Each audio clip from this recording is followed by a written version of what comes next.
Hello everyone, welcome back to YouTube channel Knowledge Acres. And आज हम शुरू करने वाले हैं अपनी एक नई यूनिट जिसका नाम है बायोमोलिक्यूल्स। सो यहाँ मैं ओवरव्यू रिप्रेजेंट कर दूंगी कि हम क्या कंटेंट पढ़ने वाले हैं। सबसे पहले हम बात करेंगे इंट्रोडक्शन की कि बायोमोलिक्यूल्स होते क्या हैं, हम इसको क्या स्टडी करेंगे इसमें। Then we will go with the carbohydrates. Carbohydrates में हम क्या पढ़ेंगे, will talk about its types, ये कौन कौन सी टाइप्स के होते हैं एंड हर टाइप का क्या फंक्शन होता है, राइट। उसके बाद हम पढ़ेंगे यहाँ पे लिपिड्स। फिर लिपिड्स की भी हम बात करेंगे, उसके टाइप्स की, उसके फंक्शंस की। फिर हम बात करेंगे प्रोटीन्स की। प्रोटीन्स में हम पढ़ेंगे इसकी टाइप्स की, उन टाइप के हम स्ट्रक्चर्स की बात करेंगे and will talk about their role, right. तो ये हम प्रोटीन्स में पढ़ेंगे। फिर उसके बाद हम पढ़ेंगे अपना न्यूक्लियोटाइड्स के बारे में। न्यूक्लियोटाइड के हम कॉन्स्टिट्यूएंट्स की बात करेंगे, इनका क्या फंक्शन होता है, ये क्या बनाते हैं, ये कैसे बनते हैं। Then we will go with the enzymes. So हम एंजाइम्स के बारे में बात करेंगे, कितने टाइप्स के होते हैं एंजाइम्स, का क्या फंक्शन होता है, इनका क्या नेचर होता है, how are they helpful in doing their role, ये अपना रोल कैसे करते हैं। बेसिकली एंजाइम्स का काम होता है रेट ऑफ रिएक्शन को इंक्रीज करना।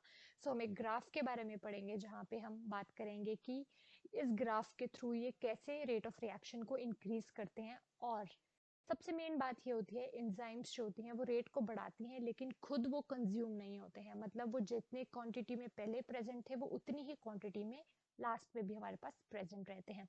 सो बेसिकली यहाँ पे हमारे पास कितने लेक्चर्स हो जाएंगे टोटल, इस यूनिट के हमारे पास 6 लेक्चर्स हो जाएंगे। सो 6 लेक्चर्स में हमारे पास ये यूनिट बिल्कुल कंप्लीट हो जाएगी, राइट। सो आज हम बात करेंगे अपनी इंट्रोडक्शन के बारे में। सो अगर हम बात करते हैं अपने बायोस्फेयर की, राइट। अर्थ का जो बायोस्फेयर है उसमें क्या होता है, हमारे पास डाइवर्सिटी होती है, diversity of living organism. So earth biosphere में हमारे पास डाइवर्सिटी होती है लिविंग ऑर्गेनिज्म की, जो कि बहुत ज्यादा ह्यूज है, right. And in living organisms में हमारे पास क्या प्रेजेंट होते हैं, बायोमोलिक्यूल्स प्रेजेंट होते हैं। हर लिविंग ऑर्गेनिज्म में हमारे पास बायोमोलिक्यूल्स प्रेजेंट होते हैं। एंड बायोमोलिक्यूल्स में हमारे पास क्या चीजें आएंगी, बायोमोलिक्यूल्स वो होते हैं ऐसे बायोलॉजिकल मॉलिक्यूल्स जो एक लिविंग ऑर्गेनिज्म को सरवाइव करने में हेल्प कराते हैं, राइट। सो यहाँ पे अगर हम बात करें इन बायोमोलिक्यूल्स के रोल की, सो बायोमोलिक्यूल्स का रोल क्या होता है। सो इनका काम यहाँ पे एक लिविंग ऑर्गेनिज्म को डाइजेशन करवाने में, उसको एक्सक्रेशन कराने में, राइट। वी हैव रेस्पिरेशन का प्रोसेस। एंड देन उसके बाद हमारे पास यहाँ पे डिफेंस का प्रोसेस हो जाएगा हमारे पास। वी हैव रिकॉग्निशन का प्रोसेस। तो बायोमोलिक्यूल्स क्या करती हैं, एक लिविंग ऑर्गेनिज्म को हेल्प करती हैं कि वो इतने सारे रोल्स जो परफॉर्म करे ताकि वो सरवाइव कर सके, right. So the physiochemical approach to study and understand living organism, that is known as the reductionist biology. So हम यहाँ पे एक टर्म की बात करेंगे, that is the reductionist biology. So ये एक ऐसी अप्रोच होती है हमारे पास टू स्टडी, ताकि हम उसे पढ़ सकें एंड पढ़ने के बाद हम उसे अंडरस्टैंड कर सकें। किसको अंडरस्टैंड करने में, of living organism, right. So reductionist biology में हम क्या करते हैं, थ्रू द फिजियोकल अप्रोच, एक फिजिकल अप्रोच होती है हमारे पास जो कंबाइन होती है केमिकल अप्रोच के साथ, ताकि हम एक लिविंग ऑर्गेनिज्म को स्टडी कर सकें एंड उसे हम अंडरस्टैंड कर सकें, right. So this was all about the biomolecules और हमने उसके रोल्स की बात करी। अब हम बात करेंगे यहाँ पे कि बायोमोलिक्यूल्स कौन से होते हैं, राइट। यहाँ पे हम एलिमेंट्स की बात करेंगे। सो एक लिविंग ऑर्गेनिजम्स में हमारे पास एलिमेंट्स, अगर हमने एक एलिमेंटल एनालिसिस करी, एक लिविंग ऑर्गेनिज्म की अगर हम एलिमेंटल एनालिसिस करेंगे ताकि एनालाइज हो उसमें कौन कौन से एलिमेंट्स प्रेजेंट हैं। सो ये देखेंगे कि दैट वी हैव, हमारे पास कार्बन डाइऑक्साइड प्रेजेंट होता है, हाइड्रोजन प्रेजेंट होता है, ऑक्सीजन प्रेजेंट होता है एंड अदर हमारे पास कुछ मटेरियल्स जो होते हैं, एलिमेंट्स जो प्रेजेंट होते हैं वो पर यूनिट मास में प्रेजेंट होते हैं, right. But majorly we have the carbon, hydrogen, oxygen and हमारे पास एक और होता है नाइट्रोजन। सो ये हमारे पास इंपॉर्टेंट एलिमेंट्स प्रेजेंट होते हैं। और अगर हम अबंडेंस की बात करें, रिलेटिव अबंडेंस में हमारे पास कार्बन एंड हाइड्रोजन होते हैं। सो अगर अबंडेंट की बात करेंगे, सो इन एलिमेंट्स में अबंडेंट है carbon and hydrogen, right. And carbon compounds from living tissue can be called biomolecules.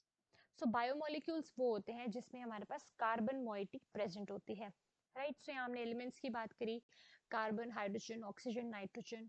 और बायोमोलिक्यूल्स वो होते हैं जिसमें हमारे पास जो होती है वो कार्बन कंपाउंड की मोइटी प्रेजेंट होती है। सो अगर हम अबंडेंट एलिमेंट बात करें ह्यूमन बॉडी में, सो हमारे पास क्या आ जाएगा, हमारे पास ऑक्सीजन आ जाएगा। अगर अर्थ क्रस्ट पे बात करें तो हमें पता है ऑक्सीजन जो है वो अबंडेंट है हमारे पास, ठीक है। So the order of human body, अगर हम ह्यूमन बॉडी की कॉम्पोजिशन की बात करें, ह्यूमन ह्यूमन बॉडी के अंदर अगर हमें बात करें, यहाँ पे ये चीज हमने बात करी थी on the earth. Earth surface पे जो है अबंडेंट है वो कार्बन एंड हाइड्रोजन है, ठीक है। अगर ह्यूमन बॉडी की बात करें तो सबसे ज्यादा क्या प्रेजेंट होता है हमारे पास, ऑक्सीजन होता है, उसके बाद we have carbon, then we have nitrogen and सबसे लास्ट में हमारे पास क्या होता है, हाइड्रोजन की अबंडेंस प्रेजेंट होती है। सो ये हमारे पास था कि बॉडी परसेंटेज वेट के अकॉर्डिंग कौन कौन से हमारे पास एलिमेंट्स जो हैं वो प्रेजेंट होते हैं, कितनी अबंडेंस में प्रेजेंट होते हैं, राइट। सो नेक्स्ट टर्म हम जिसके बारे में बात करेंगे वो है सेलुलर पूल के बारे में। सो अब सेलुलर पूल क्या होता है, अब पूल की बात करें हम यहाँ, तो पूल का मतलब होता है कलेक्शन, ठीक है। अगर हम बायोलॉजिकल टर्म में देखें तो pool is what, is something a collection और सम, राइट। अब हम सेलुलर की बात करें तो कलेक्शन और sum total of different types of biomolecules in a living organism. अगर लिविंग ऑर्गेनिज्म की बात करें, सो लिविंग ऑर्गेनिज्म में किस तरह की कलेक्शन की बात करेंगे, सो द कलेक्शन ऑफ, और we can talk about the sum of biomolecules, कितने बायोमोलिक्यूल्स हैं, राइट, कितने कंपाउंड्स प्रेजेंट हैं, कितने आयंस प्रेजेंट हैं, राइट, इन अ सेल, उसे हम कहेंगे cellular pool. Like living organism के सेल के अंदर कितनी क्वांटिटी में हमारे पास biomolecules, compounds and ion present हैं, वो चीज डिपिक्ट करेगी सेलुलर पूल की। सो अगर हम बात करें एक सेल की कॉम्पोजिशन की, सो अगर हम कॉम्पोजिशन की बात करें तो सेल में जो वाटर की कॉम्पोजिशन होती है, तो 70 से 90% तक जो होता है वो सेल में हमारे पास वाटर होता है। नेक्स्ट थिंग हमारे पास बायोमोलिक्यूल्स। अब हम बात करेंगे बायोमोलिक्यूल्स की। बायोमोलिक्यूल्स में हमारे पास क्या आ जाते हैं, we have first thing that is proteins. So 10 से 15% प्रोटीन्स आ गए। फिर हमारे पास आ जाते हैं कार्ब्स, कार्बोहाइड्रेट्स, वो होते हैं हमारे पास 3 to 4%। तब हमारे पास लिपिड्स आ जाते हैं। लिपिड्स की बात करेंगे तो 1 to 2% लिपिड्स प्रेजेंट होते हैं हमारे पास। And then we have the nucleic acid, और न्यूक्लिक एसिड की कॉम्पोजिशन होती है हमारे पास 5 से 6% तक न्यूक्लिक एसिड होते हैं। एंड हमारे पास कुछ आयंस आ जाते हैं, आयंस की कॉम्पोजिशन सेम 1 to 2% तक हमारे पास राउंड अबाउट आयंस प्रेजेंट होते हैं। सो ऑन एन एवरेज ये इनकी जितनी भी क्वांटिटी होती है, इनकी कितनी भी कलेक्शन होती है एक सेल में, वो क्या बनाती है हमारे पास, वो सेल पूल बनाती है, राइट। सो अगर हम बात करें, सो सबसे पहले हमने क्या बात की, अबंडेंस की। सो अबंडेंस में हमारे पास वाटर आ गया। अगर ऑर्गेनिक कंपाउंड की बात करें, सो यहाँ हम देखें तो अबंडेंट ऑर्गेनिक कंपाउंड कौन सा है हमारे पास, वो है proteins, right. Proteins is the abundant organic compound एक सेल में। और वाटर जो है हमारे पास वो सबसे ज्यादा मेजरली एक केमिकल आ गया, राइट। अब हम बात करेंगे यहाँ पे केमिकल एनालिसिस। केमिकल एनालिसिस, सो किसी भी लिविंग टिश्यू की केमिकल एनालिसिस करके हमें ये पता चलता है कि उस लिविंग टिश्यू में हमारे पास क्या क्या प्रेजेंट है, राइट। सो केमिकल एनालिसिस के लिए हम क्या करेंगे, सो फर्स्ट थिंग क्या करेंगे, हमें क्या चाहिए, हमें लिविंग टिश्यू चाहिए, राइट। सो लिविंग टिश्यू को क्या करेंगे, हम इसको ग्राइंड करेंगे।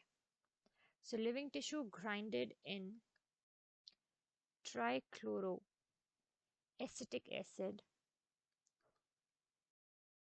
using pestle and mortar. So यहाँ पे लिविंग टिश्यू को ग्राइंड करा जाएगा ट्राइक्लोरोएसिटिक एसिड की प्रेजेंस में, क्या यूज करके? We have mortar and pestle. I think so आपको पता होगा मोटर एंड पेस्टल क्या होता है, राइट? हम घर में भी यूज करते हैं किसी चीज को पीसने के लिए, इलायची वगैरह को, उसे मोटर एंड पेस्टल कहते हैं। सो ग्राइंडिंग के लिए हमारे पास ये चीज यूज होगी और ट्राइक्लोरोएसिटिक एसिड डाला जाता है। सो जब ये ग्राइंड हो जाएगा तो हमारे पास एक थिक स्लरी जो होगी वो ऑब्टेन्ड होगी। थिक स्लरी जो ऑब्टेन्ड होगी उसको हम क्या करेंगे, उसको हम कर देंगे स्ट्रेन कर देंगे, मतलब उसको हम छान लेंगे। उसके बाद हमारे पास क्या होता है, इसको स्ट्रेन करने के बाद हमारे पास दो चीज़ें आती हैं। एक तो आता है फिल्ट्रेट और दूसरी चीज़ हमारे पास आती है that is the retentate, right? So filtrate क्या होगा? फिल्ट्रेट वो पोर्शन होगा जो कि एसिड सॉल्युबल होगा, राइट? और रेटेंटेट हमारे पास क्या होगा? जो एसिड में इनसॉल्युबल पोर्शन होगा, राइट? सो ये चीज होगी हमारे पास। अगर हम फिल्ट्रेट की बात करें तो फिल्ट्रेट में ऐसे सब्सटेंसेस होंगे, सो फिल्ट्रेट में जो एसिड में सॉल्युबल होंगे वो कौन से सब्सटेंसेस होंगे? जिनका मॉलिक्यूलर वेट कितना होगा हमारे पास? जिनका मॉलिक्यूलर वेट होगा 18 टू 800 डेल्टन तक। और रेटिनेट में हमारे पास ऐसे मॉलिक्यूल, सो रेटेंटेट में हमारे पास जो एसिड में इनसॉल्युबल मटेरियल होते हैं उनका मॉलिक्यूलर वेट हमारे पास होता है that is greater than equal to 10,000, sorry, greater than equal to 10,000 dalton, right? So अगर हम इस फिल्ट्रेट की बात करें जिसमें एसिड सॉल्युबल्स होंगे, सो यहाँ पे बेसिकली हमारे पास क्या ऑब्टेन्ड होते हैं? यहाँ पे हमारे पास माइक्रो मॉलिक्यूल्स ऑब्टेन्ड होते हैं। एंड अगर हम रेटेंटेट की बात करें सो हमारे पास यहाँ पे क्या ऑब्टेन्ड होते हैं? यहाँ बायो मॉलिक्यूल्स ऑब्टेन्ड होते हैं, राइट? सो माइक्रो मॉलिक्यूल्स में हमारे पास क्या आता है? हमारे पास यहाँ पे आ जाते हैं इनऑर्गेनिक कंपाउंड्स। यहाँ पे इनऑर्गेनिक कंपाउंड्स होंगे हमारे पास, like we have sulphates and phosphate. And यहाँ पे हमारे पास ऑर्गेनिक कंपाउंड्स आ जाएंगे, लाइक इनऑर्गेनिक में हमारे पास सल्फेट एंड फॉस्फेट्स आ जाएंगे, और ऑर्गेनिक कंपाउंड्स आ जाएंगे कुछ हमारे पास, राइट? एंड और हमारे पास यहाँ पे क्या देखने को मिलता है दैट फंक्शनल ग्रुप जो होते हैं इन कंपाउंड्स के, वाइल अमाइनो फैटी एसिड्स हो गए हमारे पास, nucleotide bases are identified from biological point of view, right? So inorganic compounds हो गए, ऑर्गेनिक कंपाउंड्स हो गए, एंड इनके जो फंक्शनल ग्रुप्स होते हैं ना, जैसे हमारे पास क्या आ जाएंगे, अमाइनो आ जाएंगे, कुछ अमाइनो ग्रुप्स आ जाएंगे, वी हैव न्यूक्लियोटाइड्स कुछ इनके साथ एसोसिएशन में होते हैं ऑर्गेनिक कंपाउंड्स की। सो उनकी एनालिसिस कुछ अलग तरीके से होती है। बेसिक यहाँ पे हम बात करेंगे माइक्रोमोलिक्यूल्स की जो कि इनऑर्गेनिक और ऑर्गेनिक कंपाउंड्स होते हैं। Now we will talk about biomolecules. So biomolecules में हमारे पास क्या क्या आ जाते हैं? यहाँ पे हमारे पास लिपिड्स आ जाते हैं, यहाँ हमारे पास प्रोटीन्स आ जाते हैं, हमारे पास यहाँ कार्ब्स आ जाते हैं, यहाँ पे हमारे पास न्यूक्लिक एसिड्स आ जाते हैं। सो बेसिकली ये चीज़ें हमारे पास जो होंगी वो बायोमोलिक्यूल्स में आ जाती हैं, राइट? सो अब हम क्या करेंगे, इन बायोमोलिक्यूल्स के बारे में जो है हम डिटेल में स्टडी करेंगे, इनके रोल के बारे में बात करेंगे, हम इनके स्ट्रक्चर्स के बारे में बात करेंगे, इनके हम फंक्शंस के बारे में बात करेंगे, एंड इनके ऊपर हम एक एक डिफरेंट लेक्चर्स प्रोवाइड करेंगे। सो बेसिकली 6 लेक्चर्स में हमारी यूनिट खत्म हो जाएगी। सो यहाँ पे हमने बायोमोलिक्यूल्स के इंट्रोडक्शन की बात करी, एलिमेंट्स की बात करी, राइट? हमने पूल की बात करी, उनकी एनालिसिस की बात करी कि एक हम टिश्यू को एनालाइज करते हैं, तो सॉरी एनालाइज करते हैं तो हमारे पास क्या क्या प्रेजेंट होता है। सो थैंक यू, हमारे चैनल को लाइक करें, सब्सक्राइब करें, एंड ये वीडियो अपने फ्रेंड्स के साथ शेयर करें। Bye bye.